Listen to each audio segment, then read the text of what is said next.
Երկրի վրա քայլող քաջարիուցները և երկնքում սավառնող հերոսարծիվները։ Հեղինակ Մատինա Մարինե Մանուկյան։ Արթուր Գրիգորիի Աղասյան։ Ապրիլյան պատերազմի բովով անցած և ողջ մնացած հերոս։ Արթուրը ծնվել է 1997 թվականի ապրիլի 7-ին Արցախի Մարտունի քաղաքում։ Փոքր տարիքում ժիր էր և աշխույժ, ունի 2 եղբայր, 1 քույր։ Գնացել է մանկապարտեզ և այդ օրերի մասին հիշում է համեստ, բայց ժպտուն աչքերով, իմ հերոսն անձամբ։ 4 տարեկան էի, որ հիվանդացա ջրծաղիկով, ծննդյանս օրն էր, և նեղվում էի հիվանդությունից, և ուրախ էի, որ մանկապարտեզ չեմ գնալու։ Անմեղ ու պարզ մանչուկ։ Սովորել է Նելսոն Ստեփանյանի անվան թիվ 1 դպրոցում, սովորել է բարձր գնահատականներով, սիրել է առաջին դասարանի ուսուցչուհուն՝ Սարգսյան Նելիին, ապա բարձր դասարաններում շատ է սիրել պատմության ուսուցչուհուն՝ Քնար Բադալյանին, ֆիզիկայի ուսուցչուհուն՝ Կարմեն Գասպարյանին, ռուսերենի ուսուցչուհուն՝ Սուսաննա Սամվելովնային, իսկ 9-ից 12-րդ դասարաններում Գրիգորյան Տինատիինին և տնօրենին՝ Կարինա Պողոսյանին։ Փոխտնօրենին Վլադիմիր Շիրինյանին ևս շատ է սիրել։ Դասերի հետ մեկտեղ 7-րդ դասարանում հաճախել է ռազմագիտության խմբակի, ապա 4 տարի զբաղվել է ազատ ոճի ըմբշամարտով և 8-րդ դասարանում դարձել Հայաստանի փոխչեմպիոն։ Դպրոցն ավարտելով ընդունվել է Հայաստանի պետական Ագրարային համալսարանի ճանապարհային երթևեկության կազմակերպում բաժինը, սակայն մանկուց մեծանալով պատերազմի ձայների տակ ու դրանցից բխող հետևանքները կրելով, ցուրտ ու մութ տարիներ, կտրոնով հաց, հակառակորդի կողմից պարբերաբար կրակոցներ, սահմանից եկող ուրախ ու տխուր լուրեր, չէր կարող ուսումը շարունակել ու չգնալ իր պարտքը տալու հայրենիքին։ Կրթությունը դեռ կսպասեր։ Եվ այսպես Արթուր Աղասյանը բանակ զորակոչվել է 2015 թվականի հուլիսի 27-ին Արցախ Մատաղից, իսկ 5 ամիս անց դեկտեմբերի 27-ին տեղափոխվել է Թալիշ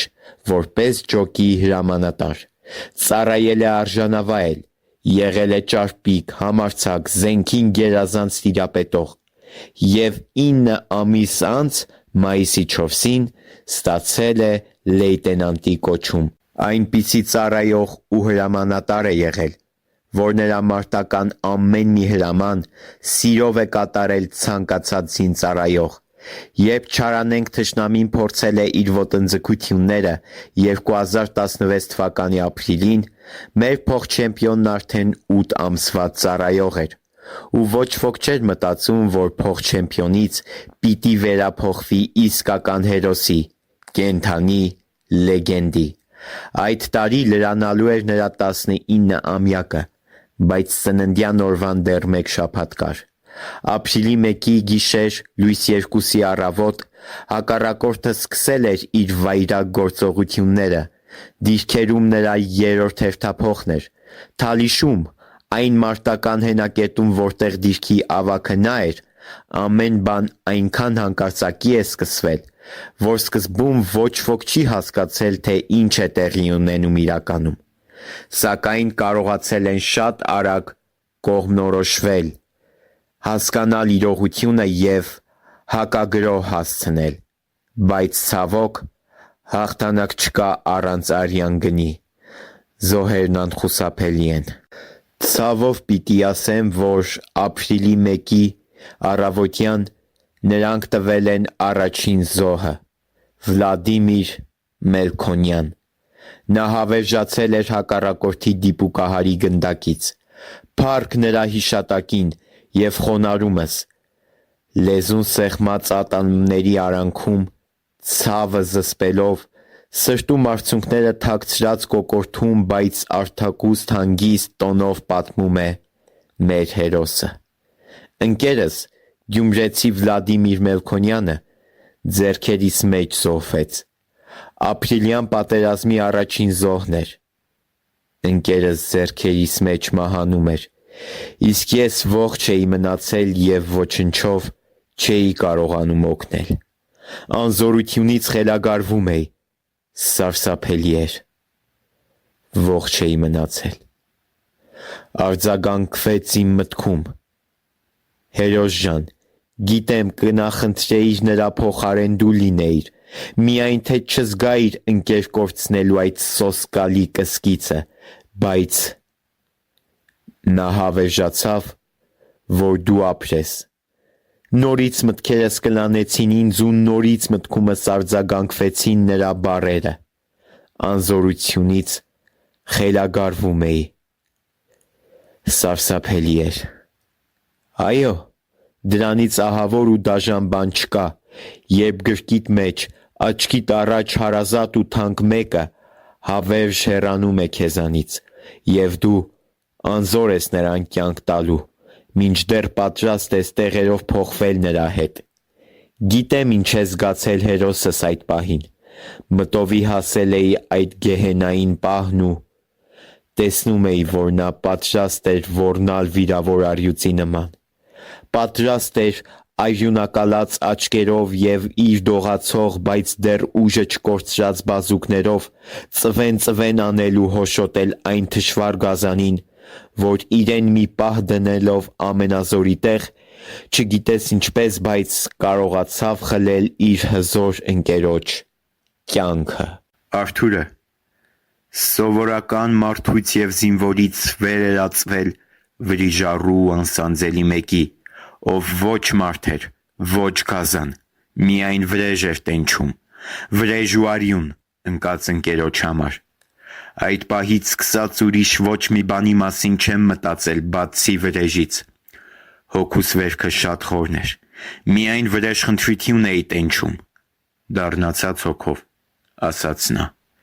Եվ մեր հերոսի դառնացած հոգու վրեժից արավը հագեցնելու առիթը չի ուշացել։ Ապրիլի 1-ի լույս 2-ի գիշերը, ժամը 3:45-ին, երբ նոր է սկսվում ադամամութը, երբ լույսը դեռ չի բացվել, բայց արդեն լույսն ու մութը սկսվում են զատվել իրարից,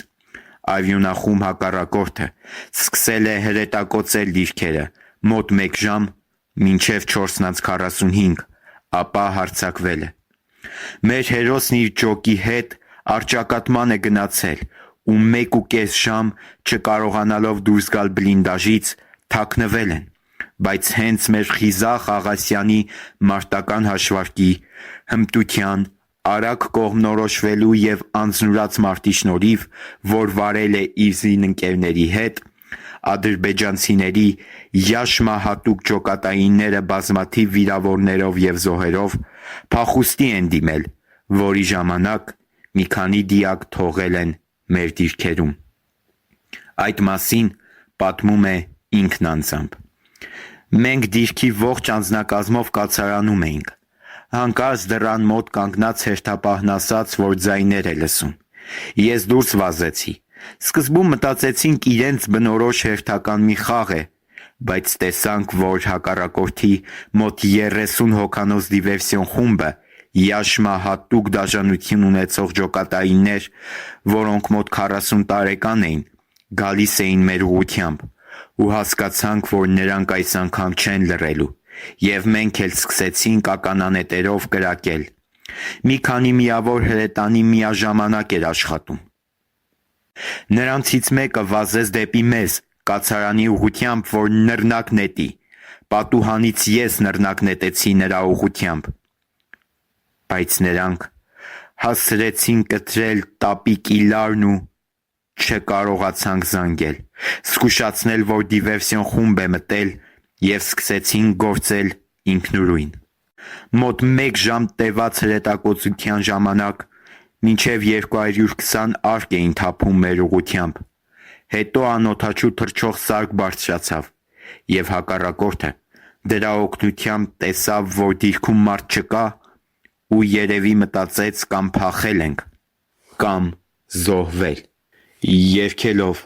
սուլելով առաջ էին գալիս, մի մասը հաստատ ինչ-որ բանի ազդեցության տակ էր, 20 րոպեից շատ մարդ ենք վարել դրանց հետ։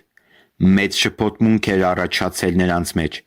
երբ իրենց խմբի հրամանատարը վիրավորվեց։ Հետո խուճապը տարածվեց և տեսնելով, որ շատ զոհեր ու վիրավորներ ունեն, սկսեցին փախչել։ Կարմիր ռոբ տվեցին, ինչը նշանակում էր ձախողվել են։ Մի մասը զոհվեց, մի մասը փախավ, չհասցնելով տանել դիակները։ Նրանց մեծ մասին նռնակներով ենք ոչնչացրել, շատ դաժան, ինչպես իրենք են վարվել մեր մյուս տղաների հետ, այնպես էլ մենք իրենց հետ։ Այդ պահին Հերոսիս աչքերը փայլում էին։ Մի անասելի հպարտություն կար նրա ցավ տեսած, բայց արցունք չտեսած աչքերում, ժպիտ կար և հաղթանակի բերկրանք։ Սկզբում մերոնց ուղղությամբ կրակ են բացել 120 միլիմետր տրամաչափով։ Մեր տղաները 30 րոպեի ընթացքում կրակել են 35 արկ, իսկ հակառակորդը 700։ Բայց մեր հերոսի հարվածները եղել են առավել քան դիպուկ, իսկ նրանց 700-ն անօգուտ։ Մերոնց 35 արկը տվել է ցանկալի արդյունք, մեկը ոչնչացվել է, երկուսը վիրավորվել, ու շատերը, չենթարկվելով իրենց հրամանատարին, խուճապի մատնված դիմել են փախուստի։ Իսկ վերջինս վիրավորված էր մեր հզոր քաջի Արթուր Աղասյանի կողմից։ Բայց նրա զինամթերքն արդեն սպառվել էր, նա խուճապի չի մատնվել։ Կարողացել է հակառակորդի դիակների վրայից հանել նռնակ ու ոչնչացնել նրան։ Հայկական կողմը ոչ մի զոհ չի տվել, միայն Հարություն Բադալյանն է ոչ շատ խորը վիրավորվել ու վիրավորվելուց հետո էլ շարունակել մարտը։ Ասել է, թե Վլադիմիր Մելքոնյանի վրեժը լուծված էր, բայց դա կորստյան ցավը չէր մեղմացնում։ Անվախ Աղասյանը քաջություն է դրսևորել ամբողջ պատերազմի ընթացքում։ Դե նա Մարտունու Մոնտեաբերդից է, ինչպես կարող էր չլինել հզոր ու անկոտրում։ Նա իր անկոտրում ոգով, կարելի է ասել, պաշտպանել է մարտունեցի քաջի համբավը, քանզի նրանք միշտ նվաճող են և չնահանջող։ Նրա հայրը, պապը, քեռիներն ու հորեղբայրները եղել են արցախյան պատերազմի մասնակիցներ։ Նա ևս Արցախից է և ուժեղ։ Դա ասում է ինքն անձամբ և հպարտորեն։ Ինքս էլ արցախցի եմ, Մարտունի քաղաքից։ Մարտունեցիներն էլ ուժեղ կռվողներ են, նամուսով պատվով մարդիկ։ Մեր կյանքը սա է, զինվորական պետք է դառնանք։ Հերոսիս ձայնից ու խոսքերից անթաքույց և ակնհայտ հպարտություն էր հորդում։ Մեր անպարտելին իր հերոսական մարտի համար պարգևատրվել է մարտական խաչ 2-րդ աստիճանի շքանշանով։ Նման հզոր կամքով երիտասարդի ոգու դեմ,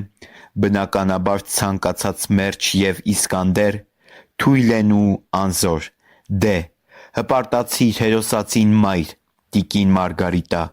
քանզի որդիդ հերոս է և հաղթանակն ուսերին առած հպարտորեն եկավ տուն։ Ցնծա, որդուդ հերոսական ոգով մեծացրած հայր, պարոն Գրիգորի, քանզի մեր հերոսի երակներում քո արյունն է։ Հպարտացեք և դուք հերոսիս քույր ու եղբայրներ, չէ՞ որ ձեր եղբայրը պատվարժան պահեց հողն ու ձեր հայրենիքը։ Խոնարհումս քեզ ու քո սխրանքին, քաջս, թեպետ նա ինքը մեծ ցավով է հիշում այդ գեհենային օրերը, քանզի կորցրեց շատ ընկերների, բայց և արդեն հասուն տղամարդու մտածելակերպ կա նրա էության մեջ։ Պատերազմը շատ բան սովորեցրեց մեզ։ Հատուցման պահին բոլորս ենք սպասել, երբ այն գալիս է ու կարողանում ես լուծել ընկերոջդ վրեժը, երբ պահում ես քո դիրքը, որը միշտ քոնն է եղել, հանգիստ խղճով զենքդ վայր ես դնում, ավելի մեծ պատասխանատվությամբ ու զգոնությամբ, սպասելով կրկին վերցնելու ու գործդ շարունակելու պահին։ Պատերազմից հետո մեր հաղթանակած հերոսին շնորհվեց ավագ լեյտենանտի կոչում։ Նա հասկացավ, որ իր տեղն առաջնագծում է իր զինվորների կողքին և առիթի դեպքում հաճախ է կրկնում. «Ես սիրահարված եմ հայրենիքիս, ավելին, ամուսնացած եմ զենքի հետ, լեյտենանտի կոչումը ստանալուց հետո պատրաստ եմ մինչև վերջ ծառայել հայրենիքիս, հող ու ջրիս»։ Արդեն հմուտ սպայի ոգով մեր քաջն ասում է. այս պատերազմից մենք սովորեցինք այն, որ կարող ենք ցանկացած պահի գիշեր լինի թե ցերեկ, սպասել և արժանի հակահարված տալ այդ անասուն կոչեցյալներին։ Այսպես ասեմ, քաղաքացիական ընկերը որքան էլ լավը լինի, միևնույն է, բանակի ընկերը նեղության ընկեր է։ Նրա ասածը վերաբերում էր Հարություն Բադալյանին։ Նրանք մտերիմ ընկերներ են ու միասին էլ մինչև վերջ պայքարել են, կյանքի ու մահու կռիվ տվել, միասին տխրել, միասին հուզվել, միասին ժպտացել և միասին էլ հաղթանակել ու միասին էլ կատակում են։ Անի պրիշլի ի ուշլի, կարճ և կոնկրետ։ Կարծես այդպես էլ պիտի լիներ, ուղղակի հենց այնպես եկան ու գնացին։ Մեր քաջի երազանքն է եղել, որ իր 2 տարվա ծառայության ընթացքում գեթ մի թուրք ոչնչացնի։ Այդ մասին ինքն է ասում կես կատակ, կես լուրջ։ Ինքն իր կոտրած ոտքով եկավ։ Այստեղ տեղին է հիշել մի փոքր դրվագ նրա մանկությունից։ Երբ աշխուժության համար նրան դիտողության են արժանացրել, նա իր մանկական անմեղ աչուկներով ու նեղացկոտ հայացքով նայել է շուրջը, ապա փոքրիկ շրթունքն ուռեցրել ու մանկական անմեղ տոնով ասել է, որ գնամ բանակ, իսկական տղամարդ եմ դառնալու։ Վայ հերոս ջան, այո, տեղին էր ու ճիշտ ասված։ Ասաց, եկավ ու պահեց խոսքը, ապա ամաչկոտ ու մեղմ ժպիտով, բայց մեծ հպարտությամբ ասում է. Ալիևը կարծում էր, թե պատերազմ տեսած մեր հերերն արդեն անցել են, մեզ էլ իրենց ջահելության հետ էր համեմատել, բայց չգիտեր, որ վախկոտի նման փախչելու են իր հատուկ ջոկատային կոչվածները։ 2020 թվականի մայիսի 9-ին մեր քաջին տրվել է Վաշտի հրամանատարի պաշտոն, իսկ նույն ամսի 23-ին շնորհվել կապիտանի պատվավոր կոչում։ Ահա այսպիսին է մեր ողջ մնացած քաջն ու հզոր կապիտանն իր համեստ ժպիտով, բայց համարձակ ոգով։ Քո քաջության առաջ պատվի եմ առնում։ Պատիվ ունեմ, հերոս ջան։